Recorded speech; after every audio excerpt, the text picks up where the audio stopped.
Mateus, capítulo de número 26, verso 31 a 35. Hoje eu queria usar aqui o recurso do Data Show porque eu quero ler a versão NVI. Eu achei essa versão melhor para fazer a exposição. E aí eu queria que todo mundo pudesse me acompanhar nela também. Na NVI.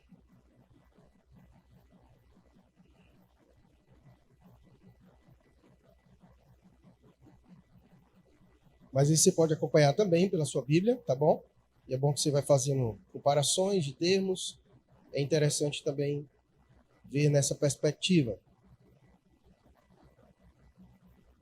Mateus, capítulo de número 26, a partir do versículo 31. Nós vamos ficar hoje no verso 31 a 35. Poderia se estender, pensei em fazer isso, mas como nós não estamos com pressa, né? Então nós vamos aqui aproveitar esses pequenos versos, mas eu creio que Deus tem muito a falar aos nossos corações por meio deles também. Então, Mateus, capítulo de número 26, a partir do versículo 31, na versão NVI. NVI.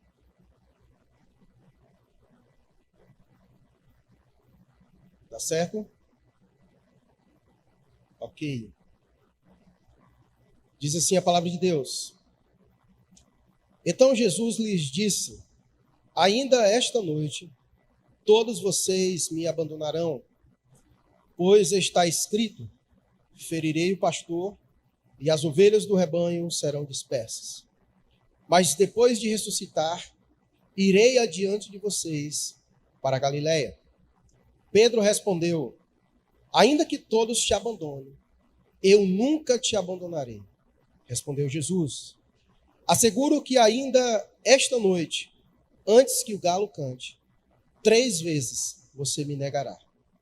Mas Pedro declarou: mesmo que seja preciso que eu morra contigo, nunca te negarei.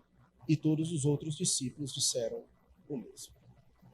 Como os irmãos bem sabem, nós estamos aqui na caminhada final. Jesus está em seus últimos momentos. Praticamente, Jesus está entrando para viver o seu último dia enquanto esteve aqui na terra. E nós vimos como foi toda essa peregrinação de Jesus, aquilo que ele realizou ao longo de todo o seu ministério. E nos seus últimos momentos, a única coisa que fica evidente aqui para nós é o sofrimento, a dor e a morte. Esses últimos momentos de Jesus são marcados por isso: sofrimento, dores, angústia. Esses são os seus últimos momentos. E Jesus estava ciente de tudo isso que ele iria passar. Como nós vimos no sermão passado, Jesus passou pelo momento de traição, onde Jesus estava sentado com seus discípulos em um último momento de ceia, como nós vimos aqui, um momento de comunhão. E foi aquele momento em que Jesus aproveitou a oportunidade para apresentar o traidor, aquele que iria lhe trair, aquele que nós já tínhamos visto nos versos anteriores, que traíra Jesus por quantas moedas? 30 moedas de prata. Mas mesmo assim, assentou-se à mesa com Jesus, participou do momento do pão, do partir do pão, e naquele momento Jesus então apresenta o traidor. Disse que aquele que coloca a mão no prato, juntamente com ele, é aquele que iria lhe trair. Então você imagina aqui como não estava no coração de Jesus. Porque a cada passo em que Jesus dava em direção à cruz, ele sabia o que lhe aguardava na cruz, mas também sabia o que lhe aguardava nesses últimos passos até chegar à cruz. Muita tristeza toma conta no coração de Cristo Jesus, ver os seus discípulos lhe traindo.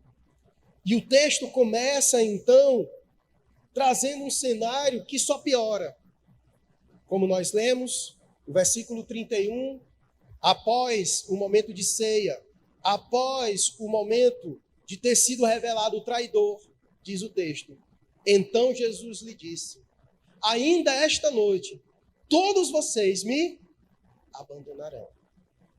Então, se de repente já foi um tanto quanto constrangedor e lamentável ter que dizer que um deles iria lhe trair, e talvez os outros, talvez não seja eu que vou atrair ele e tudo, mas agora Jesus apresenta uma realidade que não é somente mais de um, mas de todos. E Jesus diz: ainda esta noite, todos vocês me abandonarão. Imagine o impacto disso aos seus discípulos.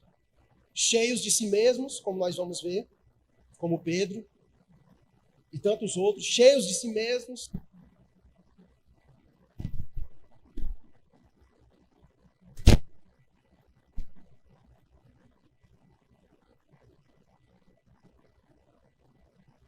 Oi, pronto, voltou. Imagine então Jesus diante dos seus discípulos, dizendo esta verdade. Então Jesus lhes disse: ainda esta noite, todos vocês me abandonarão. Então, o quadro é um quadro negativo e caótico. O quadro em que Jesus está inserido é um quadro negativo e caótico de traição, acabou de lidar com isso, e agora um quadro de abandono, onde ele diz: ainda esta noite, todos vocês me abandonarão. Não é que vai ser ano que vem, não é que vai ser mês que vem, mas é hoje mesmo, daqui a alguns instantes, vocês que estão sentados aqui comigo, cheios de si mesmos, todos vocês me abandonarão. Não vai escapar nenhum. Todos vocês irão me abandonar. É muito comum a gente tacar o pau em Pedro, mas o fato é que todos abandonaram ao Senhor, com exceção das mulheres. Elas foram as únicas que acompanharam Jesus, ainda que de longe. Por isso elas têm um papel de grande relevância no ministério de Jesus. Então perceba que diante do aparente quadro negativo e caótico, traição e abandono, como que Jesus lida com tudo isso?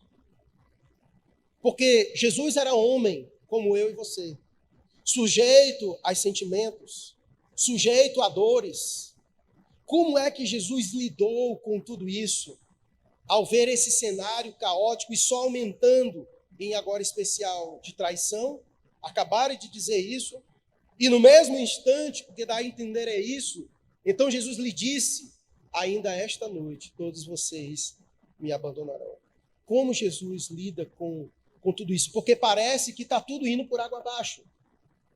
Parece que está tudo fora do controle de Jesus. Parece que ele não está no controle de nada. As coisas parecem que estão indo de mal a pior. A imagem que nós temos é essa. Os discípulos traindo, os discípulos abandonando, Jesus ficando sozinho. Daqui um pedaço nós vamos ver ele no Getsêmani, onde ele pede os discípulos para ficar com ele um instante, e eles não ficam. Jesus vai sozinho para a cruz. Como ele lida, está lidando com tudo isso, com esse cenário absolutamente caótico e negativo da sua vida. Ele teria talvez aqui todos os meios para entrar em uma profunda depressão diante desse quadro tão negativo e caótico à sua volta. Mas uma coisa só, faz com que Jesus observe tudo isso e entenda que, ainda que pareça tudo estar fora de ordem, ainda que pareça as coisas estarem indo de mal a pior, Jesus tem total certeza de que tudo está absolutamente dentro do plano do seu Pai.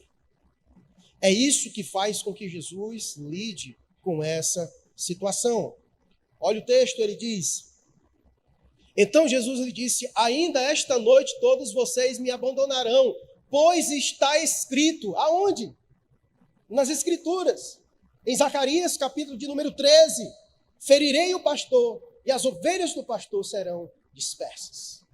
Jesus entende que tudo que ele está passando, ainda que seja um cenário caótico, ainda que seja um cenário negativo, ainda que o quadro não esteja bem organizado, ainda que o mosaico esteja difícil de entender as pedras em seus lugares, Jesus entende que ainda que o cenário seja assim, tudo está absolutamente dentro do plano do seu Pai.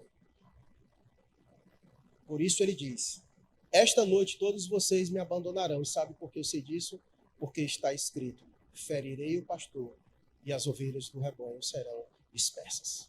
Ele tem precisão, ele tem exatidão sobre o que está acontecendo e sobre o que vai acontecer, de maneira que ele vai dizer já para Pedro: tu vai me negar, não é só uma não, 3 vezes. Perceba a precisão do que ele sabe do que está para acontecer.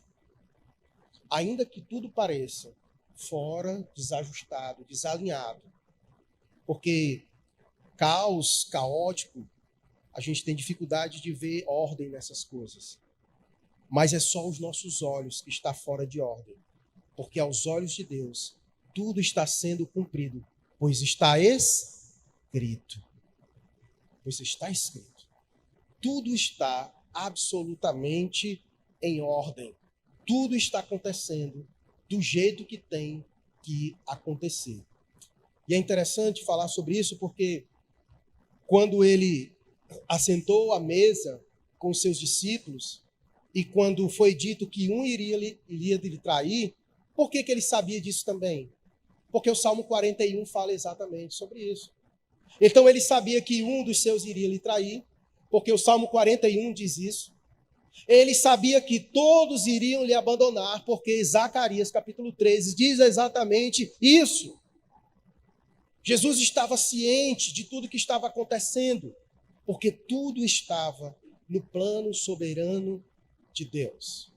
E esta é a razão que faz com que Jesus lide com todas essas coisas. Ele ter essa certeza, ele ter essa convicção de que ainda que as coisas estejam de forma caótica e negativa, ele sabe que ainda assim, Deus está com ele. Esse é o caminho que o seu Pai traçou para ele. E aqui, irmãos, cai por terra todo o entendimento equivocado que muitas vezes nós temos acerca do sucesso. Porque olhar para esse cenário, é difícil você dizer sucesso. Aonde está sucesso nisso tudo? Ele sendo traído, ele sendo abandonado. Mas tudo isso estava exatamente sendo cumprido. Porque nós temos uma tendência de achar que Deus só está operando quando aparentemente as coisas estão tudo positivas. Quando aparentemente estão tudo dando certo. Mas estava dando certo, só que de uma perspectiva negativa e meio que caótica. Traição e abandono. Traição e abandono são coisas positivas ou negativas? São negativas, mas ainda assim, mesmo diante de cenários assim, Deus está atuando. Por exemplo, quando você olha para o cenário do mundo, para o cenário do curso da humanidade, o cenário é positivo ou negativo? Mas Deus está atuando, Deus está coordenando as coisas, e as coisas, ainda que aparentemente estejam fora de controle, em desordem, elas estão absolutamente dentro do plano soberano de Deus. E muitas vezes isso acontece com a nossa vida. Você lembra de José do Egito? Nós aprendemos aqui com o pastor Clasiano, Gênesis capítulo de número 45. Você lembra de tantas coisas que ele passou? Ele foi traído. Foi traído? Foi traído pelos seus irmãos. Ele foi preso. Passou por tantas coisas adversas. E quando ele encontrou os seus irmãos, sabe o que foi que ele disse? Coloquei para nós, Gênesis 45, versos 5 a 8.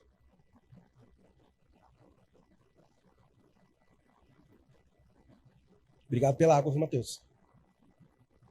Quer que eu profetize? Aqui é só filhos, né?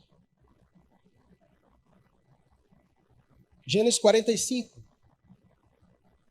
versos 5 a 8. Olha o que ele diz para os seus irmãos. Agora, não se aflijam nem se recriminem por terem me vendido para cá. pois foi para salvar vidas que Deus me enviou adiante de vocês. Já houve 2 anos de fome na terra, e nos próximos 5 anos não haverá cultivo nem colheita.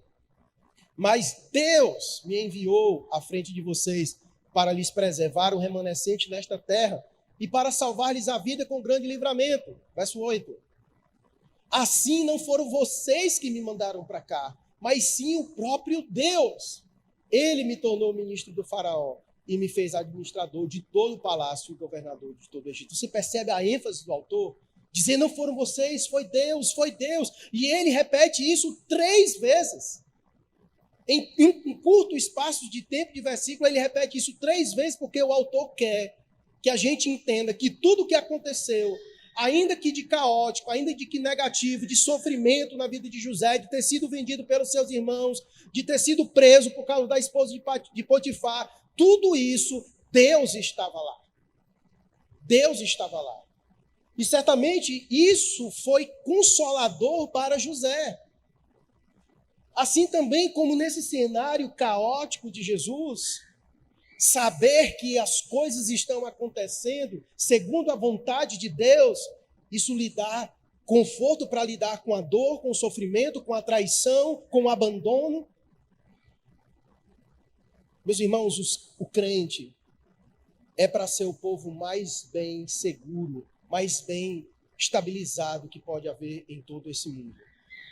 Porque para o descrente, qual é o fundamento do sofrimento?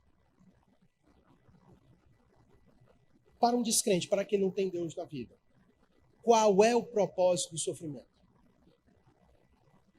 Agora, o que Deus faz com o nosso sofrimento? A Bíblia diz que todas as coisas cooperam para o quê? E o que é esse bem que Paulo diz? O que é esse bem que Paulo diz? No próprio versículo você citou. É nos tornar semelhantes a quem? A Cristo, que é o servo sofredor. Entende? Deus fez isso, faz isso. E aqui a gente só consegue olhar e entender como Jesus lidou com tudo isso quando a gente olha para essa perspectiva. O que estava acontecendo. Traição, foi traído. Salmo 41. Ele vai ser abandonado. Zacarias capítulo 13. Deus estava conduzindo Jesus. Ainda que por meio das traições, ainda que por meio do abandono. Esse era o fundamento pelo qual Cristo se apoiava para lidar com a traição, com o abandono e tudo mais.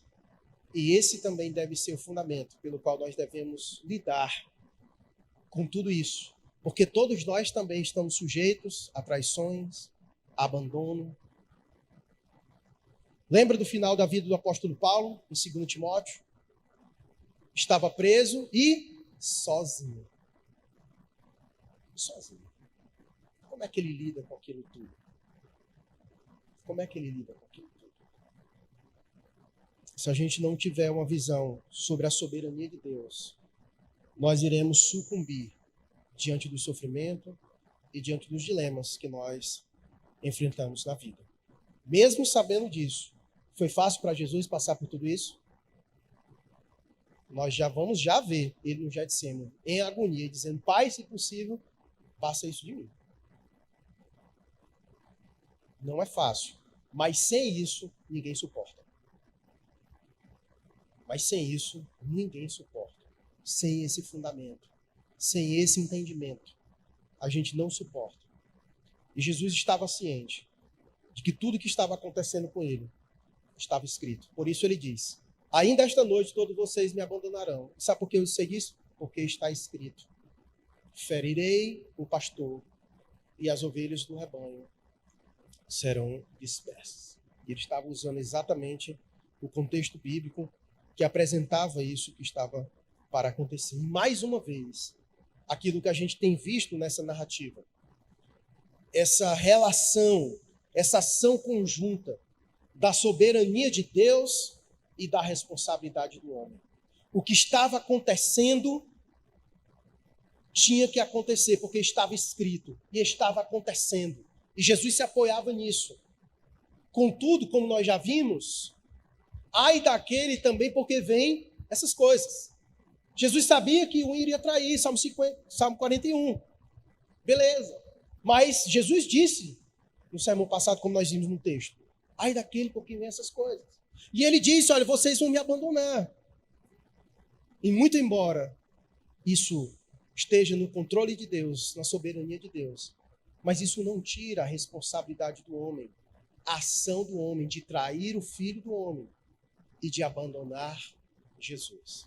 E é por isso que os versos seguintes vêm exatamente a quem ele está se referindo. Ele está se referindo aos seus discípulos.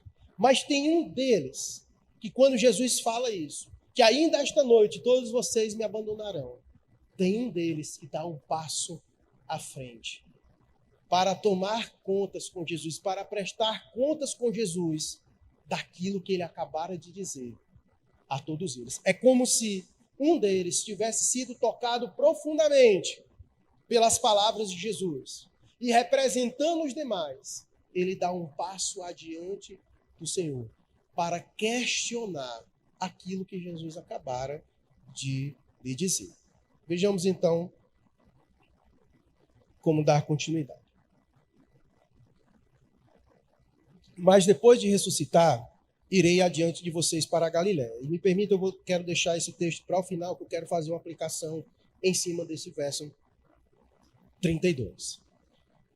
E aí ele diz, o verso continua, Pedro respondeu diante das palavras de Jesus, que todos iriam abandonar ele. Ele vai dizer, Pedro respondeu, ainda que todos te abandonem, eu nunca te abandonarei.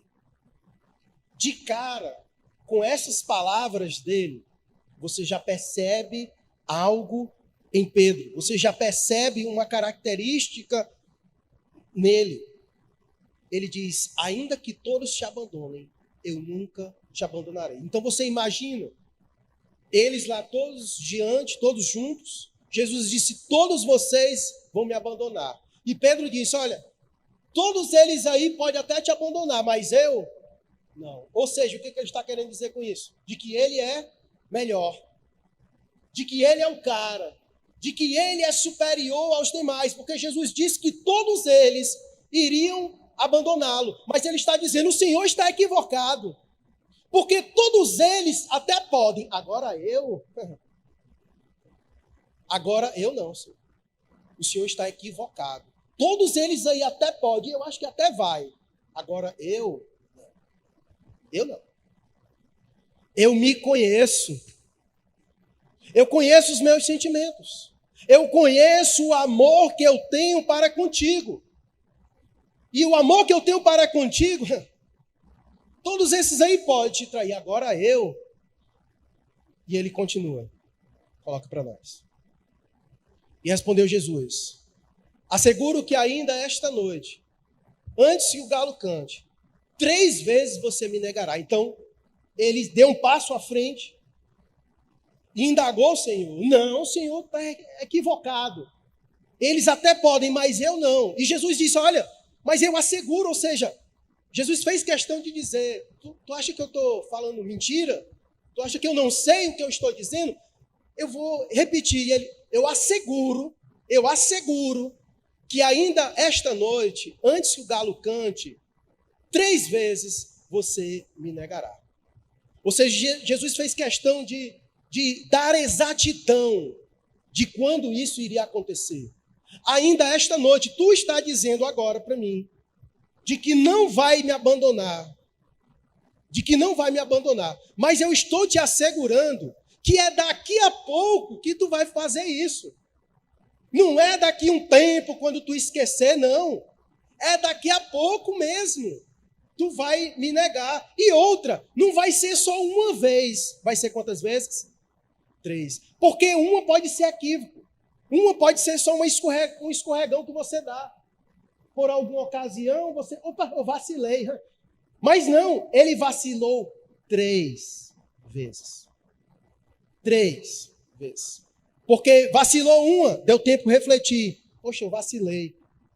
Na próxima oportunidade eu vou me garantir. Deu outra oportunidade, pumba, negou de novo. Poxa, 2 vezes, outro momento para refletir. Agora se vinha, pumba, outra vez.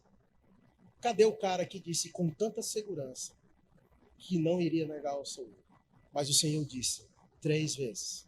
Para que você entenda que não vai ser um vacilo, um descuido. Você me negará repetidas vezes. Você que diz estar tão seguro de si mesmo.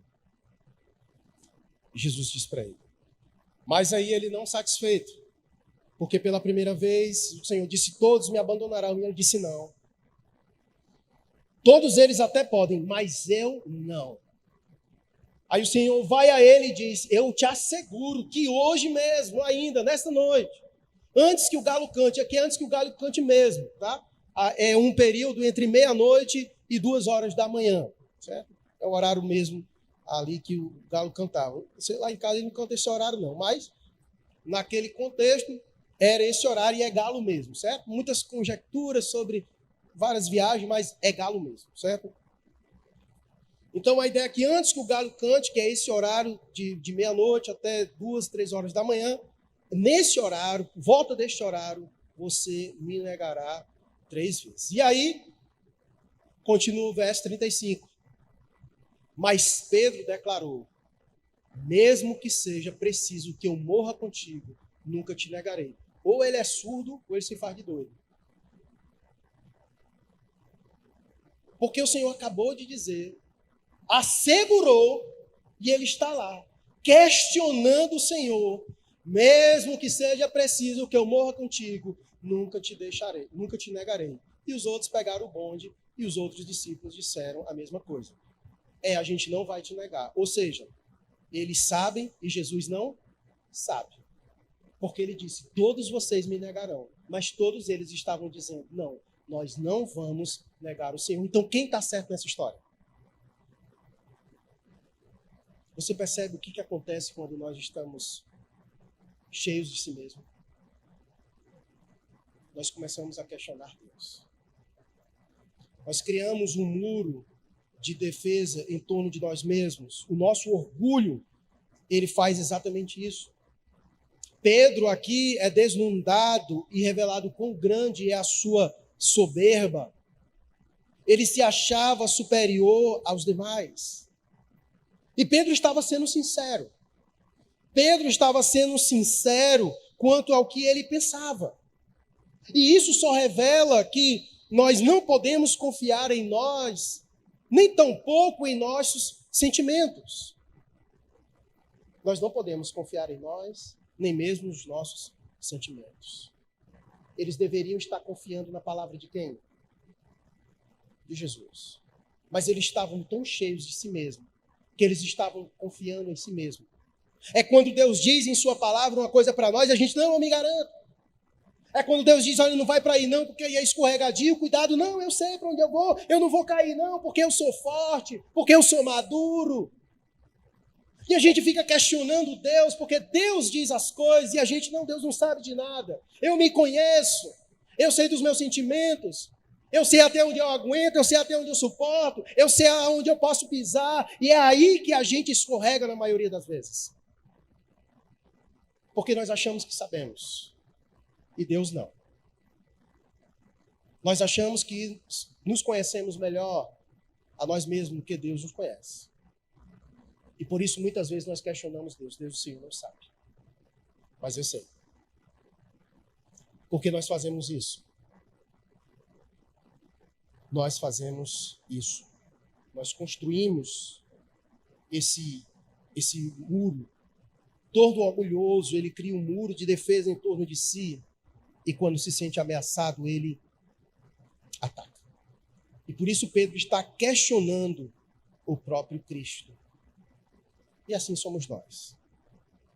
E assim também somos nós. Quando a palavra de Deus diz, faz isso, se mantém assim, segue esse caminho, age dessa maneira, e a gente fica relutando contra a palavra de Deus, relutando contra a palavra de Deus. Porque a gente acha que nós estamos certos. de que as nossas convicções, elas são inabaláveis. E nós confiamos em nós mesmos, confiamos nos nossos sentimentos, confiamos em nossas convicções. E aqui não é que Pedro não estava sendo sincero. Eu acredito piamente que ele estava sendo sincero. Contudo, isso só mostra que ele nem se conhecia a si mesmo. Porque ele pensava uma coisa, mas na hora ele agiu de maneira diferente. Quantas vezes a vida não se apresentou assim para nós? Nós achando alguma coisa, e quando surgiu a oportunidade, nós fomos outra pessoa. Agimos de uma maneira diferente. Estávamos equivocados, quebramos a cara, sofremos as consequências, porque estávamos cheios de si mesmos, orgulhosos, sabedores de todas as coisas, e a humildade passou foi longe de nós. Assim era Pedro. Pedro estava tão cego de si mesmo que ele não percebeu a promessa que Cristo fez. E aí a gente volta para o verso 32.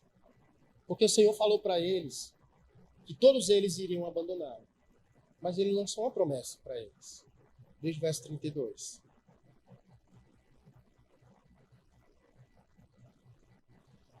Ele disse: mas depois de ressuscitar, irei adiante de vocês para a Galiléia. Pedro estava tão cego pelo seu orgulho que ele não parou para ouvir essa promessa maravilhosa que Jesus fez para eles. Vocês vão me abandonar. E eu sei disso. Mas eu vou adiante de vocês. Mesmo vocês tendo me abandonado, eu irei até vocês. Pedro deveria ter parado para ouvir essa promessa tão linda e maravilhosa que Jesus fez para eles. Porque o que se espera quando alguém é abandonado e traído? Qual é o tipo de reação que nós esperamos de alguém que é abandonado e de alguém que é traído? E olha a ação de Jesus. Eu sei que tudo isso vai acontecer. Vocês vão me trair. Um de vocês vai me trair. E todos vocês irão me abandonar. Mas esse não é o fim. Porque eu vou atrás de vocês. Eu irei adiante de vocês para a Galiléia. Vocês vão me trair, vão me abandonar. Mas eu não abandonarei vocês. Mesmo diante do seu abandono. Mesmo diante da sua negação, Pedro. Eu irei até vocês. Que texto belíssimo. Que ação maravilhosa de Cristo Jesus.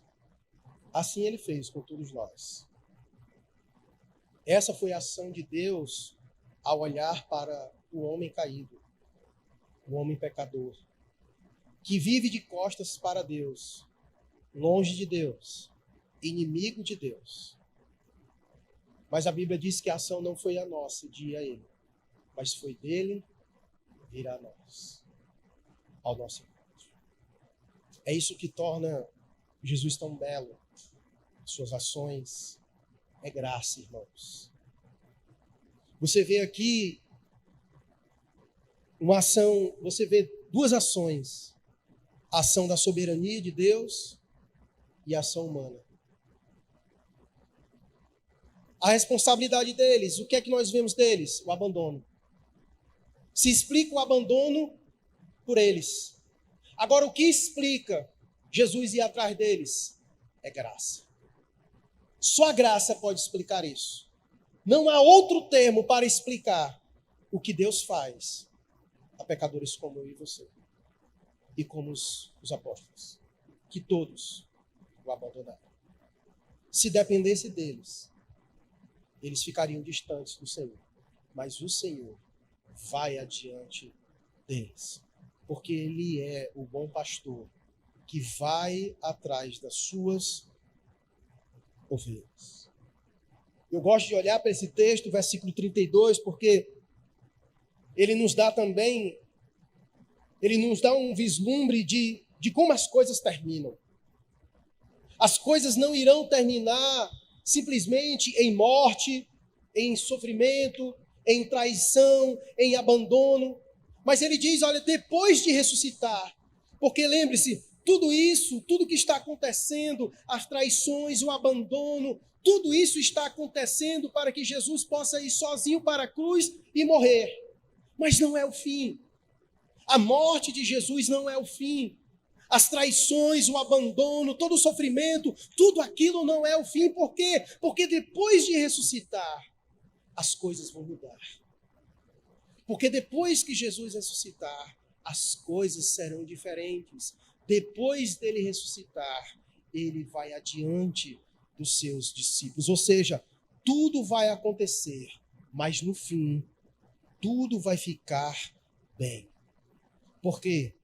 Porque ele vai ressuscitar e vai adiante dos seus discípulos. No fim, tudo vai ficar bem. E esse é o fundamento para a gente lidar com todas essas coisas. Jesus disse, no mundo tereis aflições, mas tende bom ânimo, por quê? Porque eu venci. E é aqui que ele vence, na ressurreição. Vocês terão aflições, mas tende bom ânimo, porque eu venci. E aqui é isso que ele está dizendo para os discípulos. Tudo isso vai acontecer. Vocês vão me trair. Vocês vão me deixar, vão me abandonar. Eu entendo isso, mas tenham bom ânimo, porque eu venci. No fim, tudo vai ficar bem, porque eu venci. A razão de ficar bem não é porque fazemos escolhas. Porque se dependesse de nós, faríamos as piores escolhas. Mas tudo vai ficar bem porque Jesus fez a melhor coisa que poderia ter feito. Morrer e ressuscitar, para que no fim tudo fique bem. Para que as aflições passem, para que os sofrimentos passem, para que todas as coisas passem. Por isso ele disse, eu vou ressuscitar e eu irei adiante de vocês para a Galileia. A ressurreição é a garantia de que tudo vai ficar bem. A morte, a traição, o abandono, o pecado, Satanás, os sofrimentos, não tem palavra final. A palavra final é a de Cristo para nós. Eu irei ressuscitar, irei adiante de vocês e tudo vai ficar bem. Para nós que cremos, no fim, tudo ficará bem. Isso é consolo para nós. Porque diante do mar das aflições da vida, diante dos abandonos que nós sofremos, diante das traições que nós sofremos, diante dos sofrimentos que nós sofremos, diante das angústias que nós sofremos, no fim, tudo ficará bem. Tudo ficará bem. Tudo ficará bem. Por quê? Porque Jesus ressuscitou. Ele venceu. Para que no fim, tudo possa ficar bem. Por isso nós não podemos olhar para as coisas como um fim em si mesmo, aqui. Senão nós sucumbiremos diante da realidade da vida. Nós precisamos olhar sempre para adiante. Nós temos uma viva esperança. Nós temos para algo que olhar para frente. E é isso que nos traz consolo. Quando a gente olha para esse mundo, a gente percebe que as coisas estão indo de mal a pior, descendo ladeira abaixo e vai continuar descendo. Mas vai chegar um momento em que vai ficar tudo bem. Por quê? Porque Jesus vai vir e vai colocar um ponto final nessa história. E a Bíblia disse que para aqueles que são dele, tudo vai ficar bem. Tudo vai ficar bem. Se a gente não tiver essa perspectiva, nós vamos sucumbir diante das aflições, do sofrimento, do abandono, da traição, de todas as coisas que nós sofremos nesta vida. Se nós não olharmos para lá, nós vamos ficar perdidos no mar das aflições. Por isso nós precisamos olhar atentamente para as coisas que estão propostas para nós. E a Bíblia nos garante que por meio da ressurreição de Jesus, tudo ficará bem. Mesmo eles o abandonando, Jesus vai atrás deles, adiante. E sabe o que explica isso? A graça. A graça de Deus é que explica tudo isso. E é interessante como isso acontece, porque a profecia de Zacarias, capítulo 13, ela vai falar sobre um povo que é purificado. A profecia de Zacarias, capítulo 13, depois você pode ler na sua casa, vai dizer que o pastor é ferido. E enquanto o pastor é ferido, o povo vai passar por um processo de purificação. E é exatamente isso que está acontecendo. O pastor está sendo ferido e esse povo, os discípulos, estão sendo purificados. De tal maneira que Jesus vai trabalhar na vida deles quando os encontrar, que quem olhar para o Pedro do passado vai olhar, esse cara é outro. Porque é notório quando você vê o Pedro do final de Mateus, que nega Jesus 3 vezes, e o Pedro do livro de Atos. É notório a diferença. Como Deus trabalhou na vida dele. Como Deus esteve trabalhando na vida dele. Esse grupo não foi escolhido por mérito nenhum. Perceba, o Senhor escolheu os 12. O Senhor escolheu os 12. Mas não foi por mérito nenhum. Porque se fosse por mérito deles, o que foi que eles fizeram aqui diante de Jesus? Todos eles o abandonaram. Então perceba que Jesus escolheu os discípulos, os 12, não é porque eram os melhores, não. Porque todos eles abandonaram o Senhor.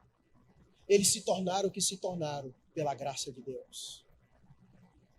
Eles foram o que foram pela graça de Deus. Porque todos eles abandonaram. E o Senhor queria que as pessoas soubessem disso. Pedro se tornou a coluna e o baluarte da igreja, mas esse que se tornou coluna e baluarte da igreja, outrora foi o que negou o Senhor. A graça de Deus foi derramada sobre a vida dele.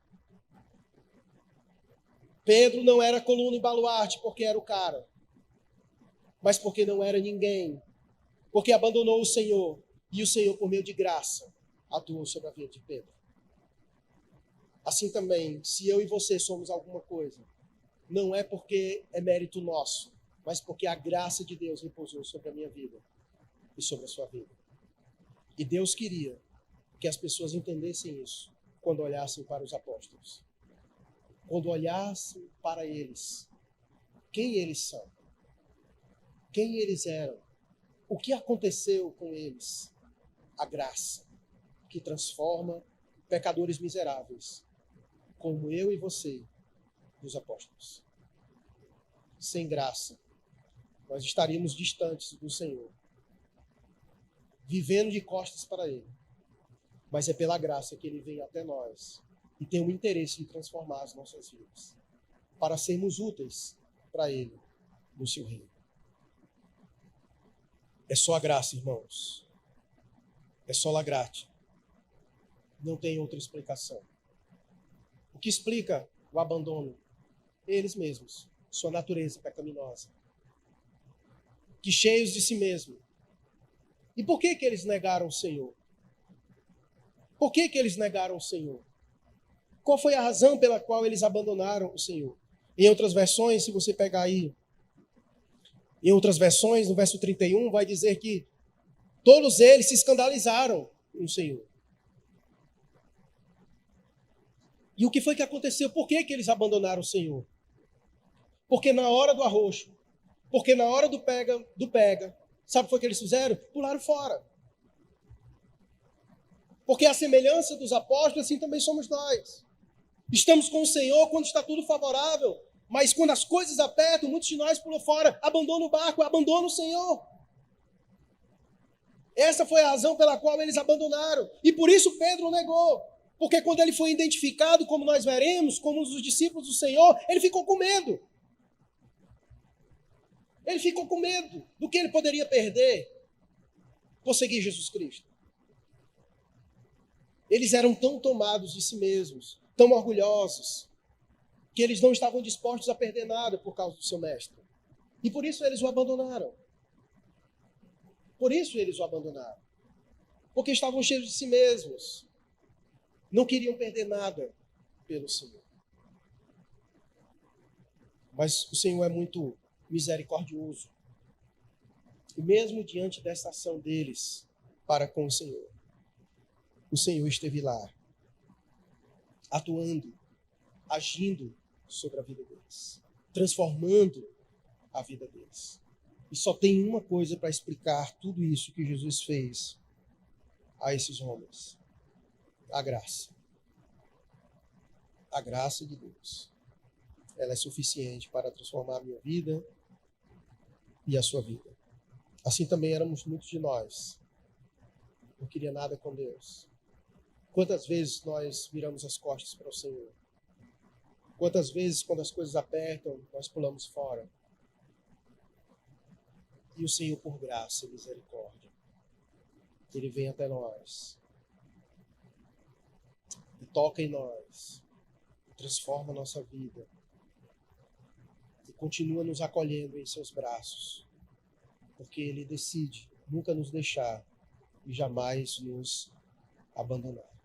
Essa é uma promessa maravilhosa que nós temos da parte de Deus. E eu quero concluir dizendo a seguinte coisa para você que está aqui nesta noite.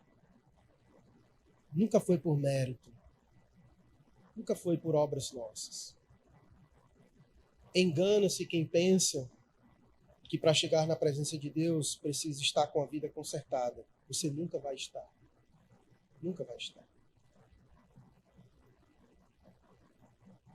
Se dependesse de nós, o Senhor nunca teria chegado a nenhum de nós. É graça. É graça. A Bíblia diz que Deus prova seu amor pelo fato dele ter morrido por nós, sendo nós ainda o quê? Pecadores. Pecadores. Foi por esta razão que ele se achegou a nós. Foi por esta razão que ele se achegou a nós. Essa foi a razão pela qual ele foi adiante dos seus discípulos. Se você se reconhece como um pecador, então você é merecedor da graça de Deus nesse sentido. Porque a graça é para pecadores. A graça é o triunfo de Deus sobre a vida de pecadores, como nós. E é só a graça que pode explicar o que Deus faz, mesmo nós sendo seus inimigos, mesmo sendo nós muitas vezes aqueles que o abandonam, mesmo sendo nós aqueles que muitas vezes viramos a cara para o Senhor. É a graça de Deus que faz com que, com um ato de misericórdia, Ele vá até nós, até diante de nós, nos alcance e transforme as nossas vidas. Vamos orar, irmãos, agradecer a Deus por essa graça tão maravilhosa que tem nos alcançado. Não é por mérito nosso.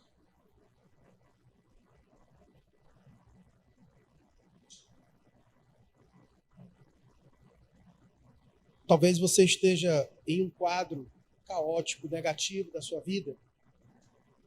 Lembre-se, isso não é o fim. Não é o fim. No fim, tudo ficará bem para os que creem em Jesus. Neste momento, temos que lidar com as aflições, com o abandono, com as traições, com as angústias. Mas não é o fim. Jesus ressuscitou e por isso podemos ter bom ânimo, porque no fim tudo ficará bem.